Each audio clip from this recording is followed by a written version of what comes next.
তো হ্যালো বন্ধুরা, আজকে আবার একটা খুশির খবর আসলো, যেটি হচ্ছে যে শুভেন্দু অধিকারী মহাশয় তথা আমাদের পশ্চিমবঙ্গের সিএম তিনি সাফ জানিয়ে দিলেন, অ্যানাউন্স করে যে কী বার অন্নপূর্ণা ভান্ডার ফর্ম চালু হবে এবং কি কি লাগবে এবং কোন বার চালু হবে এবং কোন সময়ের মধ্যে কাজটি করতে হবে এবং কি কি ডকুমেন্টস লাগবে এবং কে বাড়িতে এসে ফর্মটি আমাদের দিয়ে যাবে এবং কিভাবে ফিল আপ করতে হবে, অধৈর্য না হওয়ার কারণ, এ সমস্ত কিছুর ভিডিওর মাধ্যমে আজকে আপনাদের জানাবো।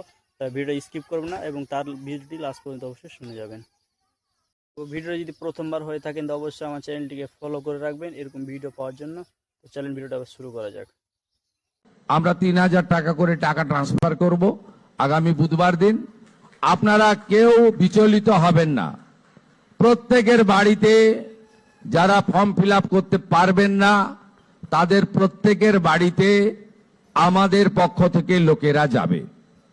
আমাদের লোকেরা গিয়ে আপনাদের ফর্ম ফিল আপ করে আনবে। এতটুকু বিচলিত হবেন না, বিভ্রান্ত হবেন না, গুজবে কান দেবেন না। কারণ আমরা চাই প্রকৃত প্রাপকদের হাতে এই অর্থ পৌঁছাক। আমরা চাই না কোনো অভারতীয়র অ্যাকাউন্টে এই টাকা যাক। আমরা চাই না যে পুরুষদের অ্যাকাউন্টে মহিলাদের এই কর্মসূচির টাকা যাক। ইতিমধ্যে রাজ্যের বহু জায়গা থেকে অবৈধভাবে পুরুষরা যারা লক্ষ্মীর ভান্ডার পাচ্ছিলেন গ্রেপ্তার হয়েছেন। আপনাদের সরকারের অর্থ, এই সরকার স্বচ্ছতার সঙ্গে কাজ করবে, এই সরকার ফাইন্যান্সিয়াল ডিসিপ্লিন মেনে কাজ করবে।